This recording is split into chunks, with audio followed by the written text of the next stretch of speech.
This is either going to go really well or it's going to be a dumpster fire. But either way, I've hit record, so there's no going back now.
Listen up, maggots.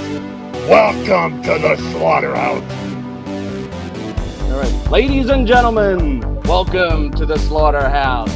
I'm your host, Hazel Phoenix, and with me today is the excellent of execution Ken Poe from Toy Kennections, the $1 Million Merc Steven Seagal from GI Joburg, and our very special guest, young rock Sergeant Slaughter, the Maniac, Wayne Mattei. Yay! At ease disease.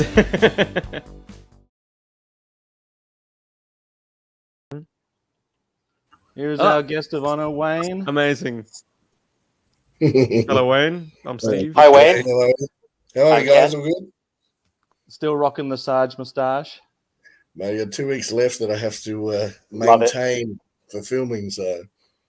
Well, I've worked out since you saw me last, Wayne, and I'm wearing, I don't know if you can tell, but I've got sort of a six-pack going on now. That's impressive in It's those only been several one hours. day, but yeah, several hours, yeah. Fake until you make it, I suppose.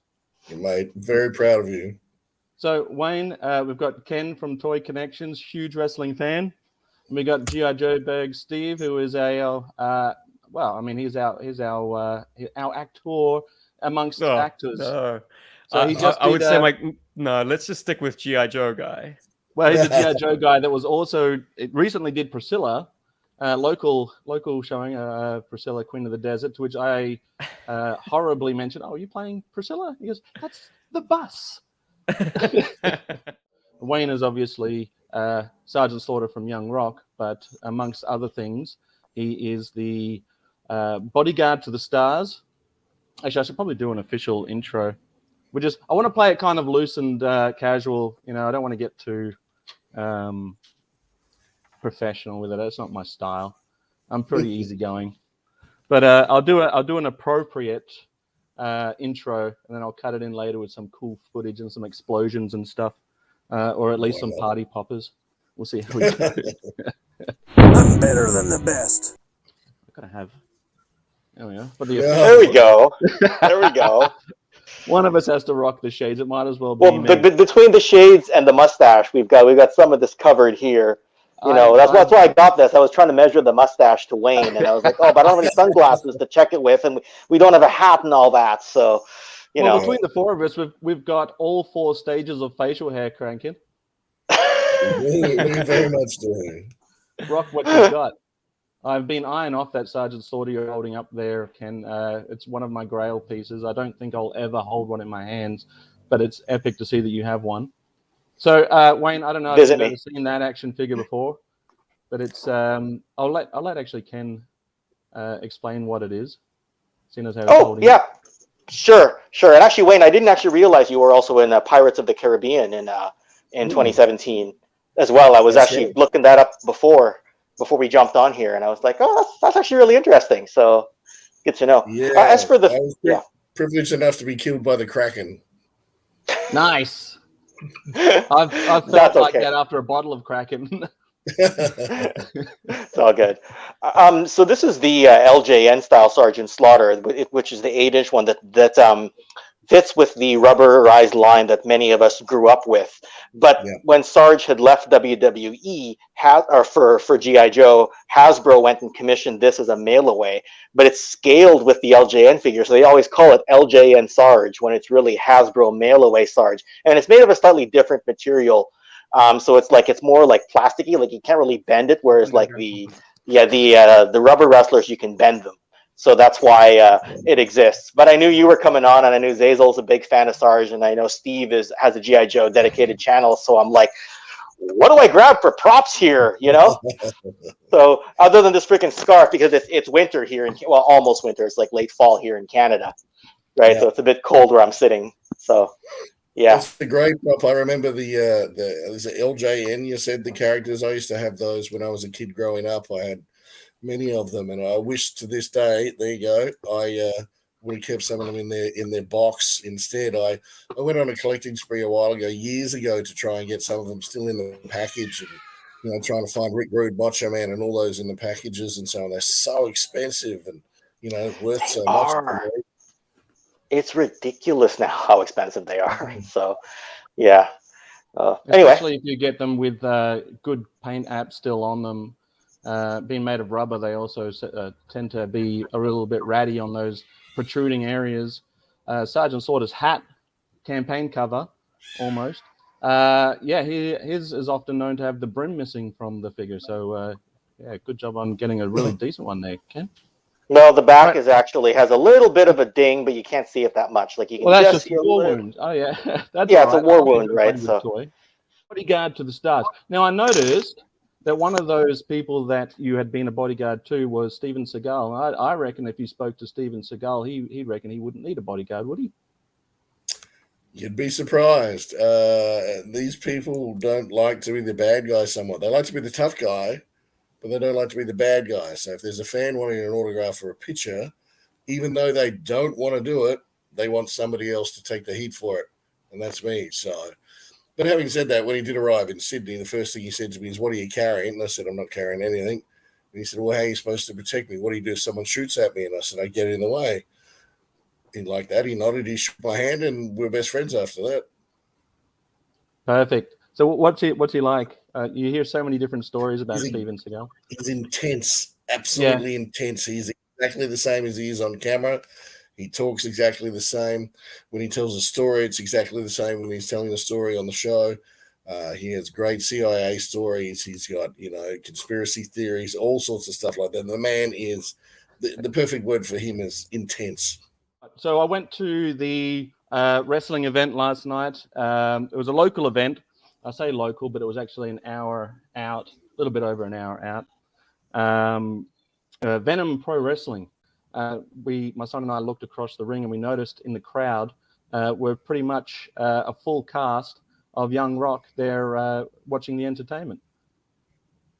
That was pretty cool. Absolutely, yes. They were all invited to come down and watch the show. They all wanted to see basically what we, as myself and Chavo, did for real, because obviously they're actors learning to do and be the way that we are. So for them to see us in our natural habitat, let's call it, they loved it. They thought it was amazing. And then, of course, they're actors. To be a part of the show by being brought in the ring, they're just big hams, so they loved it. So you're currently filming season 2 of Young Rock? Season 2, that's right. We're currently in the middle of it now. I've got 2 more weeks left of filming before I go home. They might wrap for Christmas, I believe, and then possibly come back in the new year. I'm not too sure. So have you got any, you probably can't tell us too much about season 2, but have you got any interesting stories to tell us from your experience of season 1? Season 1, yeah. Look, there was a couple of stories in there. One, the day we were doing the rehearsal for the Battle Royal, we had a lot of extras that we needed to be in the shot. And when we were practicing it, I had to do a low kick to a wrestler in the stomach. And then we were going to slingshot him off the ropes. And me and the Sheik were going to clothesline him over the top rope and get him out. So as I've thrown the kick, my shoes got caught in the kid's T-shirt because he's a big boy. So he's got a big baggy T-shirt. And lo and behold, it tore my hamstring. Oh, no. So Oh, 3 days before filming, I've got a grade 1 tear in my right hamstring where I can't walk, I can't stand on it, I can't do anything. And production are just losing their mind thinking, oh my God, we don't know what we're going to do. So we were lucky that where we were staying in Brisbane, across the road, there was a gym, but there was a cryotherapy treatment facility there as well. Don't know if you've heard of them. But basically you get put into this big fridge thing.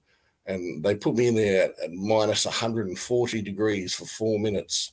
And I did that over 3 days to try and assist with the repairing of the hamstring. And then the day of the shoot, I had a physio come in and completely strap my hamstring up. I had some medication and so on, and then got in the ring. And as soon as the bell went, I didn't feel any pain at all. It was just on. So we got it done. We filmed it. And then when they yelled cut, I needed that golf buggy that was waiting for me at the edge of the ring to drive me back to my trailer. I'll tell you that much. I watched that battle royal obviously on TV when I watched the season, right? And you wouldn't have known. So it was like, however it was edited, it came out fine, right? Yeah. I was just more like, hey, cool, it's Slaughter. Hey, cool, it's the Sheik. Hey, he's double crossing Rocky Johnson. What's going on here? So, Zezo, I don't know if you had something else you wanted to say, but I wanted to say that the thing I really liked about Young Rock, and that's what I forgot to do. I forgot to grab my Rocky Johnson out of there. That's what I was going to do, my Rocky Johnson figure, because that made me a bigger fan of Rocky Johnson. Because for me growing up, right, my only memory of Rocky Johnson was when he would help out, like when The Rock was still Rocky Maivia in the 90s. And Rocky Johnson would sometimes, like, if Dwayne was getting beat up in the middle of the ring, Rocky would come out after. Rocky Johnson would come out to help him. That happened maybe twice, and then we never saw Rocky Johnson again. I did not get to see when he tagged with Tony Atlas beforehand, because that was very early. I mostly know Tony Atlas when he did the Saba Simba gimmick. Obviously, he was on Dark Side of the Ring with the Bruiser Brody story. But so this gave me a huge appreciation for the Rocky Johnson character / wrestler and all that, because I did not get that much exposure to him growing up. It's good that you get a little bit of insight into some of the other characters that you might not know about. The insight into seeing the family dynamic, that the Johnsons were such good friends with Cosgrove, the Iron Sheik, and Andre. I think Andre the Giant and the Iron Sheik were deep wrestling fan, you wouldn't have known. Oh, and I didn't know that. Is it Ata Maivia? I think was her name. I didn't know she was such a strong business person. So I mean, assuming that part's factual on the show, I just kind of assumed it is. I would assume so too. She seems like a very strong woman that needed to be strong after the passing of Peter Maivia. Somebody had to and it was her role. So absolutely. So anyway, that was just really interesting to see. So I loved season 1 genuinely. Right, I'm not just saying that because you guys are all here, but genuinely, I was like, oh, when's season 2? And is he really going to run for president in 2032? Can he do it in 2024? You have to wait to see. Oh, and there was a guy that went past. I was like, oh, he looks like Greg the Hammer Valentine. My son didn't know who that was. And then later on, he jumps up on stage and they announce him as the actor playing the Hammer. So I was like, well, he's nailed it. He's nailed it. Yeah. I think he was short of me, though. Renegade is his wrestling name. Renegade. Well, there you go. How appropriate. He's a good kid. They do a really good job capturing all those, the cast that was around at the time. Like I look at Macho Man, he's Macho Man. I look at Andre, he's got that imposing, structure to him, right? So I don't know, just that's one of the things that's watching that show again makes me feel like I'm 8 years old, right? Yeah. You should try being in the ring with them. That then makes you feel like you're 8 years old or even younger. I mean, I'm 48, close to 48, so it takes me back to being a kid. But I will tell you this, I can't tell you much, but I will tell you this, in season 2, get ready, because there is a ton of people that you will recognize. Nice. Yes. Not The going to say golden who. era of wrestling. Nice. But you never hear a bad story about Andre. You hear funny stories and you hear a few disgusting stories, but you never hear a bad one. And I think they really captured that. But much more so his softer side too,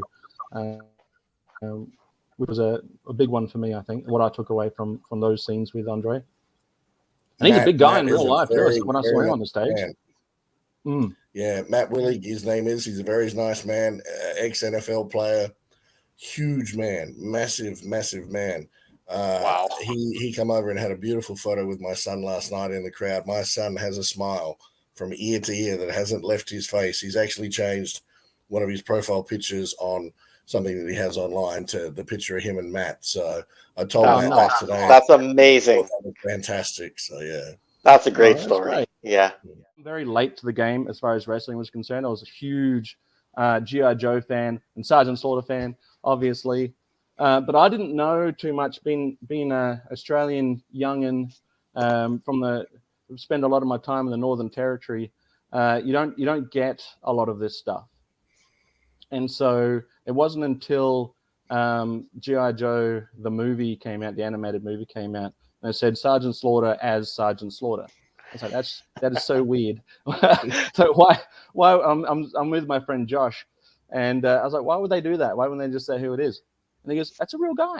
I said, what do you mean that's a real guy? He goes, that's a real guy. So he takes the VHS out and puts in a home recording sort of VHS of all these different eras of wrestling up until that point. And out comes Sergeant Slaughter as a wrestler. Is still a face at that point. He did show me some heel stuff later on.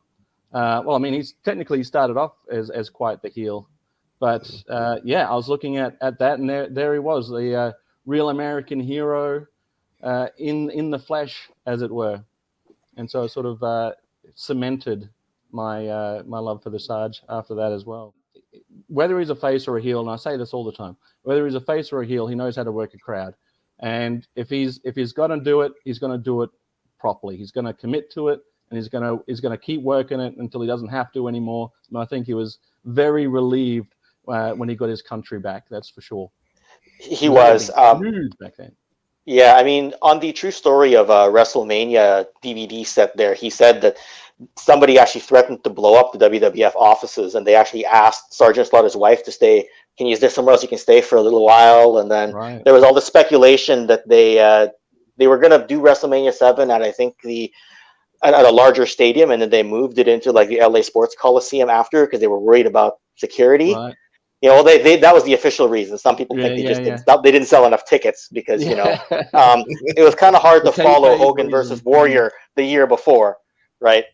So, but I noticed on the Young Rock, Wayne, that your Sergeant Slaughter outfit has long sleeves, and I wonder if that is so that the makeup department doesn't have to keep covering up your excessive amounts of tattoos that you have. It is. It takes quite a while. I've got the top of my left hand is fully tattooed, and both my arms are completely sleeved up to my shoulders. So even just to cover my hand, just past my wrists, to cover my other hand, just past my wrists, and then on both sides of my neck as well, I have tattoos here as well. That takes about 2.5 hours in itself. You might remember in season 1 when we had the meeting for the Battle Royal, we were in the apartment and we're all standing around and say, well, I had a T-shirt on then, a short sleeve T-shirt. And it took them hours to cover my arms just for that scene. So they made the choice of, well, actually, there was a costume made which had from the bicep down to the wrist skin color material. And then they were going to cover my hand or whatnot with makeup. And it didn't really look the best. So I guess they took the option of the long camo down to my wrists, which makes it easier for them because, as you can imagine, being inside of a wrestling ring as it is, in a wrestling costume that is so thick like Sarge wears, it is so intensely hot. But then on top of that, you've got to put movie studio lights and so on, plus the wrestling lights as well. Plus you're doing these takes over and over and over again. So I'm not in there doing a 20-minute match, which is like bang, bang, bang, bang, bang, and then we're done. This is going to take hours because we're going to do different camera shots and all sorts of stuff like that. So that definitely was to save from having the makeup done on my arms. But having said that, though, makeup was all over me every 5 minutes when we cut because I was just sweating my ass off as well. Well, I mean, I was just looking at that scene today, actually, and they did such a great job with the makeup that you couldn't tell that you had any tattoos or anything under there, which was a job to do, but they did a fantastic job anyhow. And such a funny scene too. It's a quick scene, but it's really funny. One of my favorite scenes, in fact, where they mention Randy Savage, and you're taking notes. Randy is? Yeah, he wanted me to tell you he couldn't make it. Something about his girlfriend Deborah's birthday. But don't worry, I've been taking notes for him. But it's such a great scene. That whole episode, even the double cross. Yeah. Did you draw all those? No, the props department did that for me. So, my audition, that was part of the scene that I had to audition for. So you get small cuts of what you need to do. So they gave me that, and they said you have to turn around a notepad and show some doodles and whatnot that you've been drawing on there. So I've actually drawn a ring, and I've done a stick figure with Macho Man doing the elbow drop off the top rope. Nice. And so I've got to the point where I've said, don't worry, I've been taking notes for him. And I've spun it around to show them. And as I've done it, I've gone, as you can see, there's the ring. There's Macho. He's about to do the elbow drop. Oh, yeah! And it just pulled the pad down on the desk in, just absolute disgust. So I don't know if that helped me get the role, my little bit of Macho, but we'll see. Well, I mean, yeah, they had a pretty good Macho Man on there, but I guess you could have been a good backup for that. The Slaughterhouse Wrestling Championship, Ken is coming on as the Hitman, Excellence of Execution. Yes. A little. That's the start of it. I've got some working to do on him. That's all right. I've got some pink on. I'm all over it. I love the shades. I love the shades and everything on there. Yeah.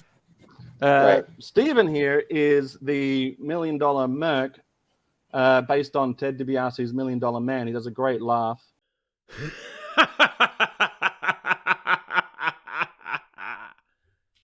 Wayne was very kind enough to do a promo as Kano the Warlord. Let me educate you. I'm Kano. I'm the bloody Warlord.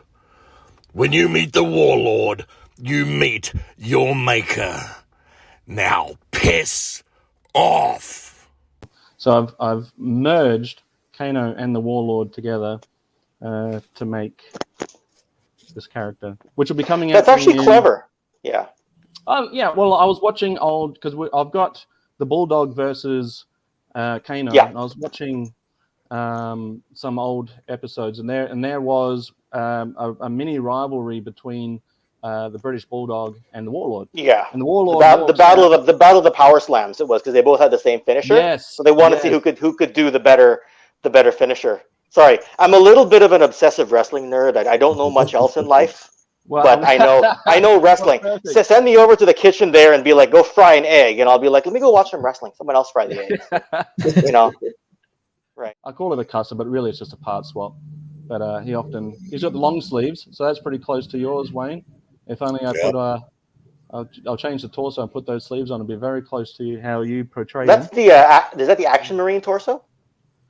Yes, it is. I see. Because that's the one you use as the commentator on your Slaughterhouse Wrestling Challenge, I think. Correct. That is true. Thank you for noticing. The man's all over it. Look at him. Yeah. Well, I had to show up with something. I got the guy who innovated the flag display, the guy who was Young Rock, the host of the channel.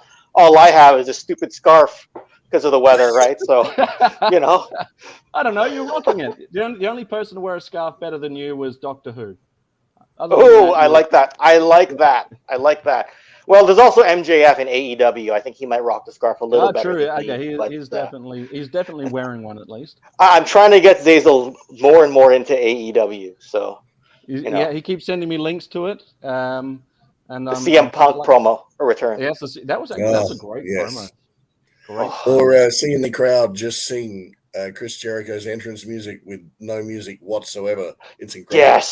Yes.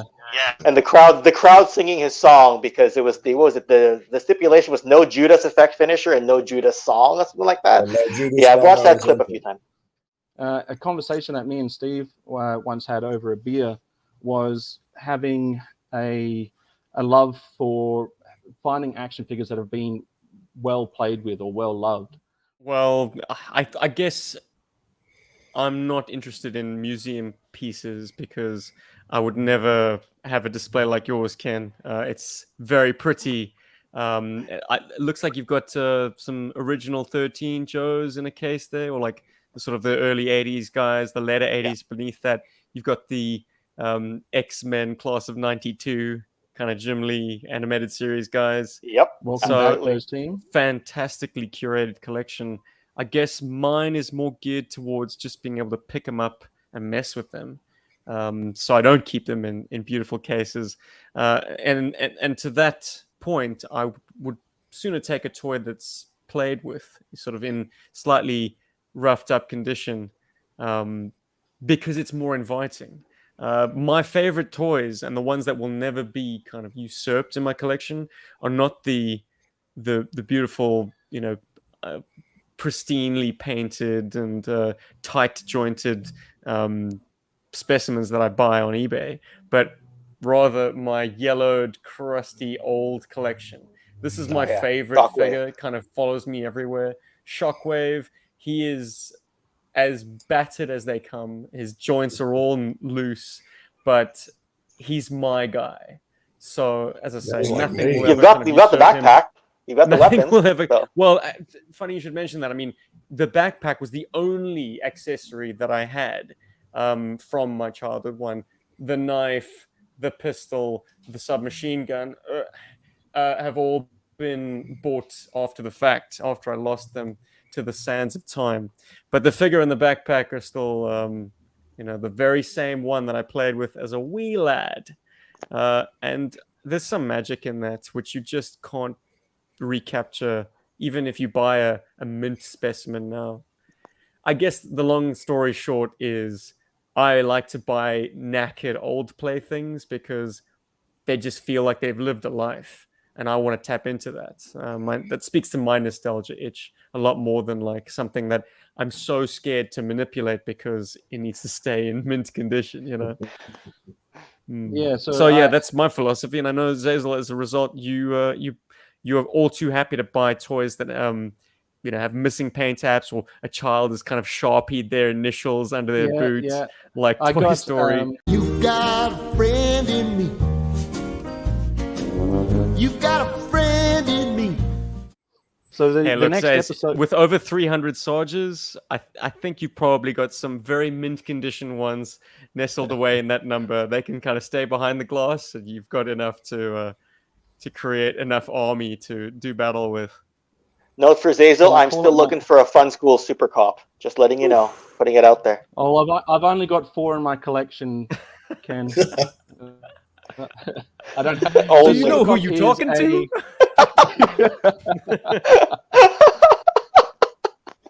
Super Cop. That's the best line of the week. I've only got 4 in my collection.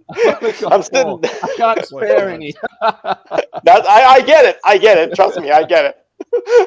I didn't pay hundreds and hundreds of dollars for them. I don't know if I am that sick that I would yet. But we'll see. Oh, This yes, one- you are. Oh, yes, So you are. this here, which is the LJN inspired one, I've got 2. This is the black card variant. Oh, Steve was actually, I want to thank you proper, Steve. These were sent to an old address because I moved, and the Mattel didn't listen to my email when I said I was moving well in advance. Steve went to pick them up and forward them on to me. So thanks, Steve. Appreciate it. Yeah, That's cool. you're You've got the big. black card one. This is it out of the box. Yeah. So Yeah. Did you get Yeah. the blue card? I got the blue carded one. I was trying to create a login while this was all going on, so they sold out. And then a friend of mine who lives an hour away was like, "Oh, I got a second one. Just take that one. We'll make a trade." cool. That was That's about a great. month ago. So I was like, "Wow!" I'm like, you could flip this on the secondary market. And he's like, "Yes, I know, but you'll also owe me Yeah. And I'm like, oh, that's where the real value is. Like, you'll owe me in the future. I know what's in those display cases behind you, Ken. And I'm like, and you've also got a bad memory, so you're gonna forget, right? So that was. On that topic right there, there's a good point. Maybe there should be a Maniac action figure. Well, weren't you telling me that there was? Didn't you say you owned one? Is that a custom piece? Somebody custom one in the US many years ago of me, and it's a great job for what they did, but it's very, very average. But still, they put the effort in to make it look like me, so I'm very thankful. I have it still packaged Nice. in my office next to my Sergeant Slaughter Funko Pop that somebody bought me when I got the role. Right. The only Funko Pop I own. It's the only one I have as well. My son has quite a few, but that's the only one I have. But yeah, they did a pretty decent job. They just put bits and pieces of different people together and did a bit of touch-up paint. Like when they attempted my tattoos, it was just a bit of black scrawly stuff on the forearm, So, but again, the effort was there, and I appreciated it, and I've still got it to this day in my shelf in the packet there. But you know what? Anyone else wants to give it a crack, I'll be happy. I'll put together an appropriate action figure for you. The closest thing I've got right now is that. That's pretty close. Yeah. Well, I'm rocking the Sarge look right now for another 2 weeks. So, I mean, in one of his interviews, as you remember, he said that he was very happy with the way I portrayed him. But he did have this thing where I had all these lumps and bumps over me, which was stuff that he didn't have. And he goes, his arms like this big and stuff. And he's like, I don't have that either. Yeah. Well, you've got it now, Sarge. So it's there. No, yeah, he's a big fan. Always speaks highly of you, Wayne. Whenever he has an opportunity to. I showed him a photo of both of us. Great photo. But he said we were two of his favorite maggots. And what I saw that. You got to, what's a higher honor than that? Surely not. And it used to be maggot was an insult, but I love being one of Sorter's maggots. I'll take it. I'd take maggot, puke, anything. Slime, whatever. Yeah. Does your son want to get into wrestling, Wayne, or no? Well, I've got two. I've got an 18-year-old at the moment, and if you can believe it, my 18-year-old is taller than me. I can't believe it. Yeah, he's into shooting, competition shooting, like clay pigeon shootings, and he's been 3-time club champion, so he's doing extremely well with that. So we'd like him to focus on that for the time being. But whatever interest he takes up and he wants to follow, we'll be happy with. My youngest is 10. I'm not sure what way he's got. He loves beating the crap out of me now. So it's a good sign that it could be a bit of a wrestler in there. I don't know. But loves acting too. So we've joined him up with my agent so that we can start to get him in front of the camera and see how he goes as well. My youngest is 8 months. 8 months. And he's probably wrestling his mother right now. So, gents, I think I'm going to be the first to dash. Zays, thank you, my friend, for having me. Ken, Wayne, lovely to meet you, gents. Same here. Thank you so much. All right. Adios, guys. Have a good Sunday or Saturday night, you too, buddy. Ken. We'll connect soon. We'll definitely connect soon. On Toy Kennections. I like it. Get the brand out there. I brought a Renegade Mercer just for you. Amazing. Oh, nice. Oh, great, guys. All right. I knew you were coming on, Joe, so I need to show you that. Jojo. You know what? I mean, my channel just started 6-7 months ago, right? So I figured tonight I wanted to, get acquainted with some of these guys because obviously I've seen Wayne on Young Rock, right? Like, that was just a coincidence, right? Like, it just so happened that I watched that show earlier this year and really enjoyed it, right? And also, Steve, there you've gotten me refamiliarized with his channel there. With the GI Joburg. But yeah, that's for my channel. So back in April of this year, I started it, and I thought, well, the name's Ken. Why don't I call it Toy Kennections? And people thought it was kind of a clever name. I thought it was cheesy, but everyone else thought it was clever. So I'm like, all right, I'll do it.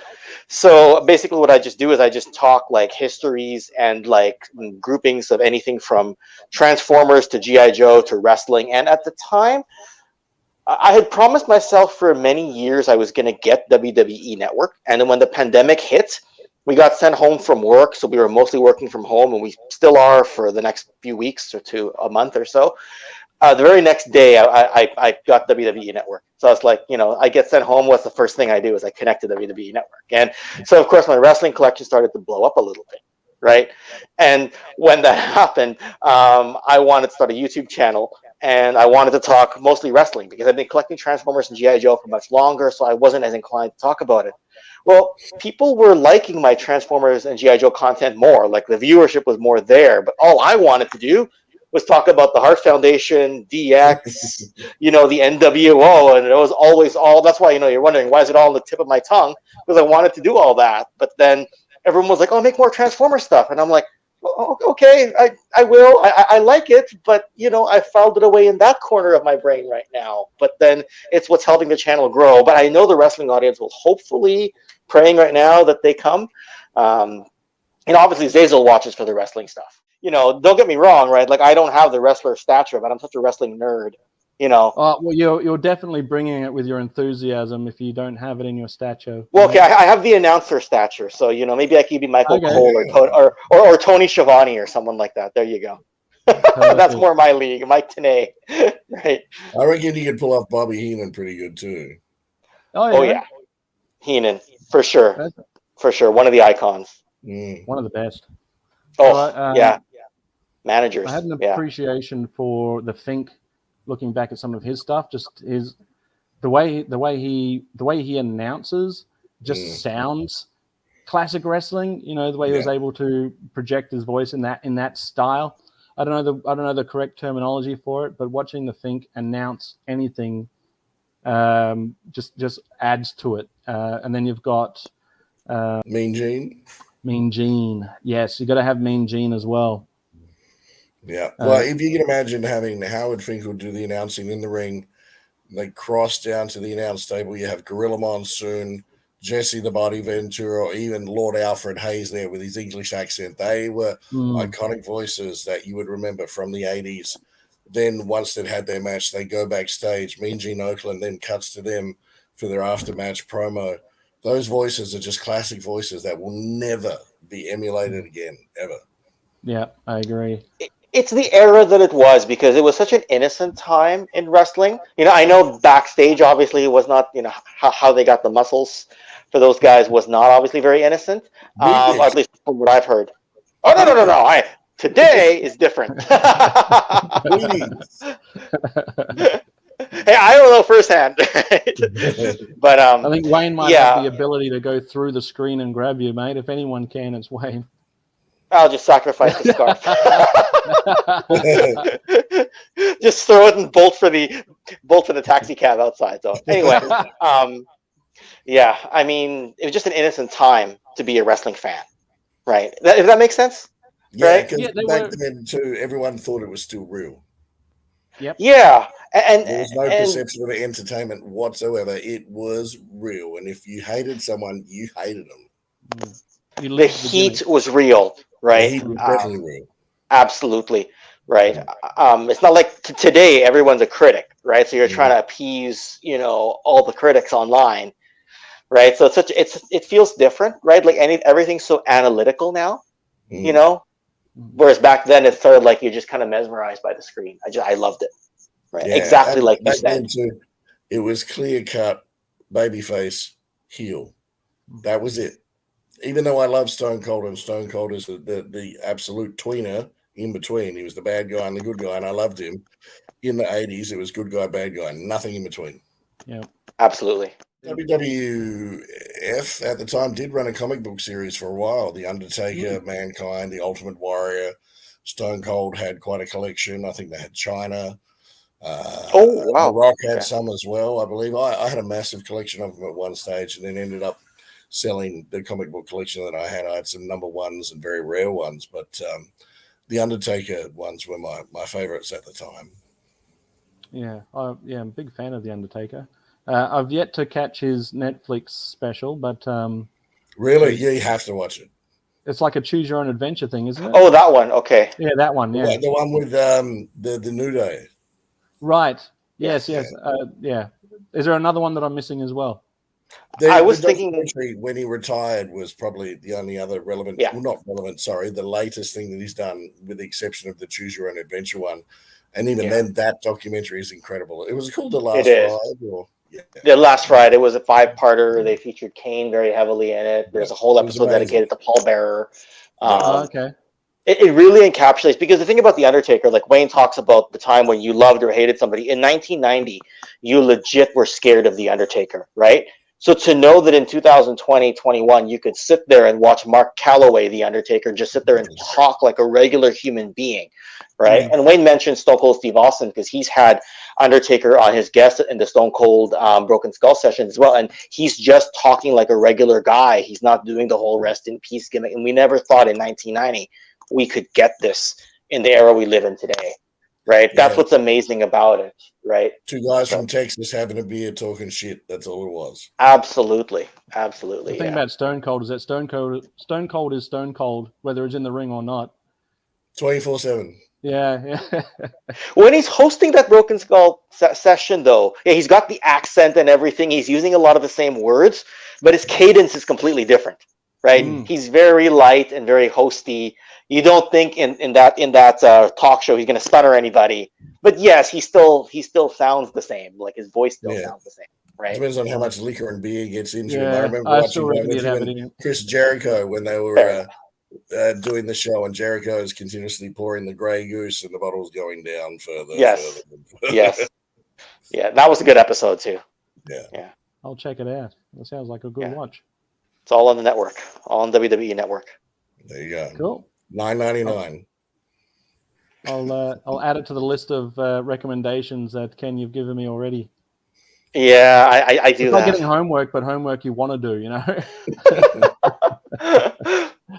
It's called research, right? Gotcha. That's it. I love the fact that everyone is so pleased with my portrayal of Sarge.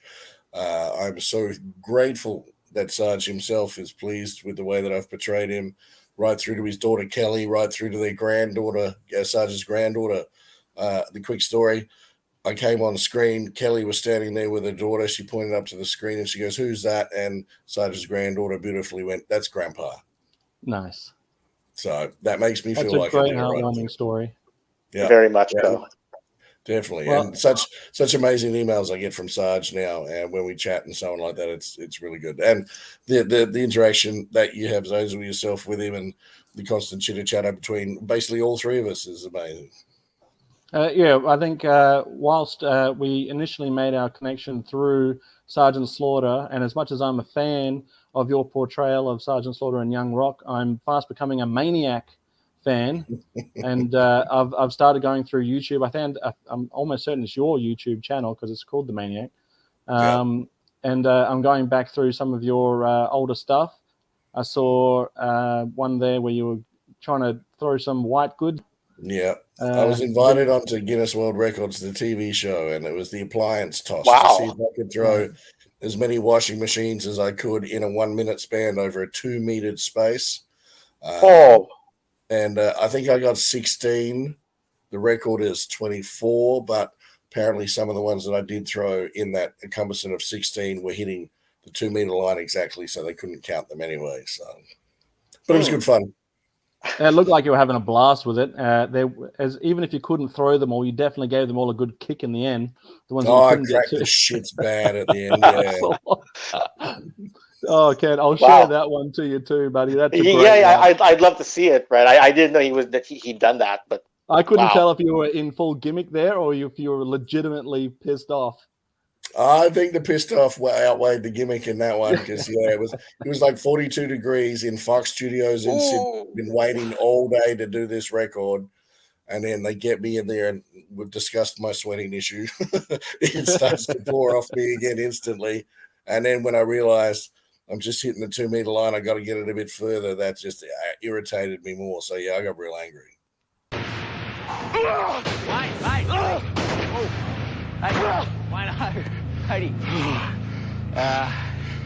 So as you can imagine, with a washing machine, they have a drum, they have a concrete base as well, so that when it spins, it levels out and it doesn't move around. Well, they shouldn't anyway.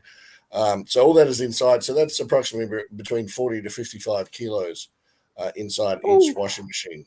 So, well, I couldn't imagine trying to lift one of those, let alone trying to grip one with sweaty palms and then try and ditch it over 2 meters. Yeah, but, I had a plan. I had wide receiver Under Armour gloves on that had the tacky on it. So when I gripped it, there was no problem. Still, lifting that off the ground is quite the chore for, you know. Yeah. Most Oh, I had to people. practice. They actually sent me 3 washing machines to my workplace for me to practice with for a few weeks prior. So in the car park at night time, I'm there with these washing machines going, "Rah!" and throwing them around, trying to get the right technique. Would you ever give it another go? Possibly. Look, the guy that holds the world record had the option to be able to throw ovens, stoves. So Okay. you can imagine it's a white good. So, but inside of a stove, there's really an element, some electric stuff, and a bit of tin here and there, but nothing else. Whereas you put it to a washing machine, the washing machine has the concrete base, the drum, and all that. So the weight difference varies a bit. So if they said to me, Wayne, we want you to have another shot, but throwing ovens, just like the guy who holds the world record, then hell yeah, I reckon I'd smash it. I might give it a go with toasters and see how I go. you beat me to it. I was looking for an appliance over there. I might give it a try with one of those. Yeah, the funny bit is in the promo before the actual event where I try to do it, I come into an apartment which is depicted to be mine, and I'm angry because I put a shirt in the washing machine and it was white, but It's then I pink. pull it out and it's pink. Yeah. So I got really upset about it. So I go over into the kitchen and the first thing I grab is the toaster and I throw it into the lounge room and it just smashes into 100 pieces. So. I'm from Adelaide. I'm a dual pro wrestling champion. I'm here to break the world record for the most appliances thrown in 1 minute. And if there's one thing Wayne doesn't like doing, it's doing the washing. Wayne is out for revenge and nothing is going to stand in his way. I'm pumped. I found it by accident today, and I was like, this is the best thing I've seen all day. It was great. It was too good. And that one, it was from many years ago now, though, where you retired, and there was some sort of outside brawl clip that was in that, and you're just bashing someone against the wall, then you nail him with a shopping trolley. Andrew the Shark Carter, yeah. We had Right. sort of a street fighty thing, and I threw him into the wall initially first, but I didn't realize that I actually did throw him into the wall, so I split him open down here completely. Oh, wow. And then we had the spot in the car park, and I think I'd hit him with a trolley, and then I put him in the trolley, and I'd throw on the trolley or something, and then a car comes through the car park that almost hits me and stuff. So it was pretty intensely choreographed, but it was good fun. Yeah, it looked like a blast. So was that something that you guys filmed as a promo, or was there a crowd to watch that? No, we actually filmed that live on the show. So, but they crossed the camera, was able to cross to the screen inside so people could see it while we were outside. We did have some fans come around the outside and watch as well, yeah. So it definitely looked like a carry-on from whatever match was happening beforehand. Yeah, no, definitely.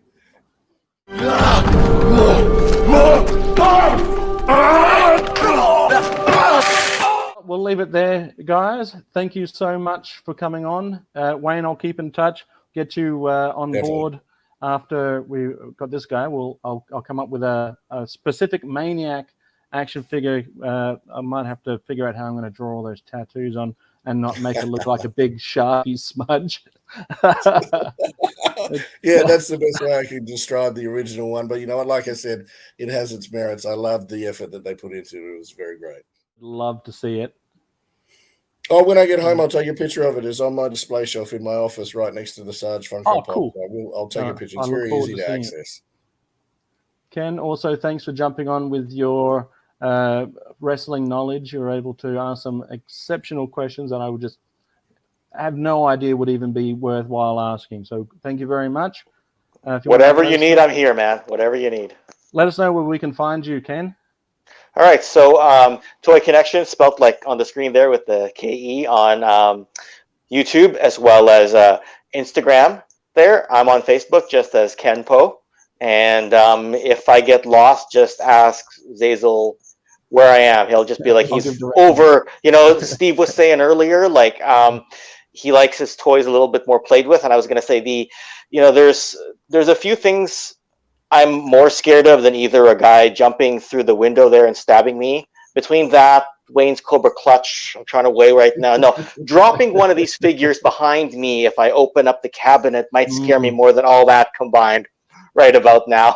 You'd have a domino effect, yeah. That's just it, right? Like I've knocked 6 Joes over before. I don't want to put you through that intense trauma. We'll leave that alone. And Wayne, your Instagram? My Instagram is Hell's Vigilante, all one word. Wayne the Maniac Mattei on Facebook. You can find the fan page there. I have a website that's www.waynematei, spelled the same as on the screen.com.au. That has all my film, media, all that sort of stuff on there as well. So happy for anyone to shoot me a message or whatever. A follow would be great as well. So yeah. So where does the Hell's Vigilante name come That was from? part of my gimmick when I created the Maniac. I tried to figure out, all right, okay, I'm calling myself a maniac. Why am I a maniac? Where did I come from? And I had this thing that, like the biker, you know, they have the devil and all that sort of stuff and so on. So I figured Hell's Vigilante is somebody that's sent from hell by Satan to do his dirty work up on earth. And that's my adaptation of a vigilante from hell. So Hell's Vigilante was the Maniac. Nice. Okay. Well, that makes sense. Yeah. Cool. There we go. No one's arguing with me, so it's good. Yeah. Well, thanks again, guys. I appreciate it. Wayne, I just want to quickly mention I'm not sitting up taller, so to make myself feel better about being so short. But there's that start. All right, guys. I will leave it there. You're dismissed. Thank you very much. Thank you. If you enjoyed this video, don't forget to like and subscribe, hit that notification bell, and leave a comment down below.